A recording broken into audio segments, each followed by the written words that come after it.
Сәлем достар, менің каналыма қош келдіңіз. Мен сіздерге бүгін кедейлердің не үшін баймайтын туралы айтатын боламын. Видеоның соңына дейін қарап лайк басуды ұмытпаңыз. Әр істі жақсы істеу үшін оны жақсы көру қажет. Демек, бай болу үшін де байлықты жақсы көру керек. Балаға деген қамқорлық оны жақсы көру болып есептелсе, ақшаға да сондай қамқорлық қажет. Оны да жақсы көру керек. Себебі ақша психологиясы осыны талап етеді. Алайда көпшіліктің психологиясы оны құптай бермейді. Себебі көп, шешімі біреу. Ендеше осы таныса отырыңыздар, кедейлер неге баймайтын себебін қарастырып көрейік. Ақшам жоқ. Міне осы сөз кедейлікке алып барады. Әрине, ақшаң болмаса қиын, мұңаясың. Алайда бай адамның кедейден айырмашылығы да сонда. Олар өз тағдырына шағымданбайды. Ал ақшасы жоқ адам өзін аянышты етіп көрсетіп, жан сырын ақтарып, өмірдегі қиыншылықтарын жыр етіп айтуға құмар. Түсінесіз бе? Одан бойыңыз жеңілдемейді, немесе әмияныңызда ақша пайда болмайды. Екінші себеп өзгені кінәлау. Кедей адамдар көбіне өзіне жауапкершілік алмайды. Керісінше, ол өзінің жолы болмай жүргенін әріптесінен, отбасынан, әке-шешесінен, бастығынан, биліктен, қоғамнан көреді. Көп қолданылатын сөз тіркесі мен солар болмағанда баяғыда байып кетер едім деген сөз. Үшінші себеп өзгенің еңбегін бағаламау. Кедей адам біреудің есебінен өмір сүргенді ұнатады. Қазақтың ауырдың үстімен, жеңілдің астымен деген мақалы дәл соларға айтылған. Онысымен қоса сол өзгенің еңбегін дұрыс бағалай да алмайды. Мен болғанда басқаша жасар едім, немесе олай жасаған дұрыс емес деген сөз тіркесін қарсы қолдануы мүмкін. Төртінші себеп өзін мүсіркеу. Кейбір адамдар өзінде болып жатқан мәселесіне, проблемасына айналасындағыларды кінәлайды.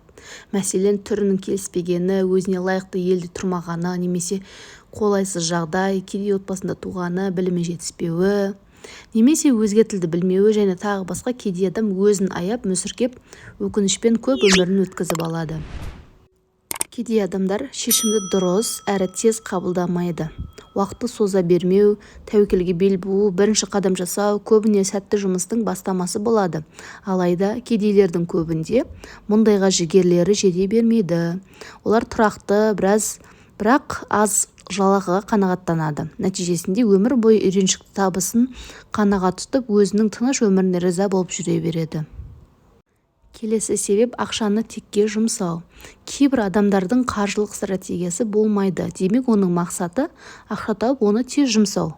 Ал бай адам тапқан табысын капитал құруға құяды. Яғни, бұдан шығатын қорытынды, адам көп ақша тапқаннан байымайды. Адам табысын сауатты басқарып қана табысқа жете алады. Келесі себеп ол өзіне ұнамайтын іспен айналысу. Жаны қаламайтын, сүймейтін іспен айналысатын адамның жұмысына айтар өкпесі көп. Сонымен қатар ол аптаның аяғын асыға күтеді.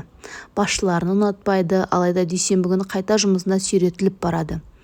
Өзінің сүйіктісімен айналысуына батылы бармайды. Содан еш өзгеріссіз жылдан жылға өмір бір сарынмен өте береді. Тегін текке кетеді. Бір сарында өмірге дағдыланып кеткен адамдар тегін тренинг, семинар, оқу, премьераларға баруға құмар.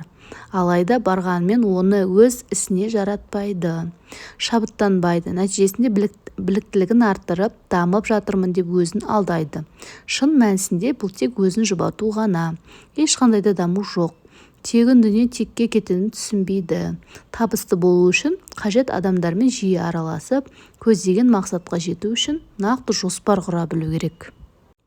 Кедей адамдардың бір қасиеті тез арада пайда табуды көздейді. Бұл адамдар жаңа нәрсеге ұмтылмайды, болашағы үшін жұмыс істемейді. Тез арада пайда тапқысы келіп тұрады. Жеңіл ақшаға құмар, күш-жігерін жұмсамай-ақ пайдаға кенелгісі келеді. Яғни, бұл көктемде отырғызатын картобын ойламай, көкөнісін қыста жеп тауысатын шаруа секілді. Сонымен қатар біреудің өмірімен өмір сүру де кедейлерге тән нәрсе. Басқа адамдардың керемет өміріне қызығып, соны қиялдап, соның көлеңкесінде өмір сүреді. Бойындағы күмәні мен қорқыныштан айырылғысы келмейді. Уақытын текке кетіру. Кейбір адамдар бос уақытын қалай тез өткізудің жолын іздейді. Керісінше, уақытымды қалай пайдалы өткізсем болады деп ойлау қажет. Яғни, кедей уақыты мен өмірін өлтіреді, ал бай адам уақытын пайдаға жаратып, содан пайда табады.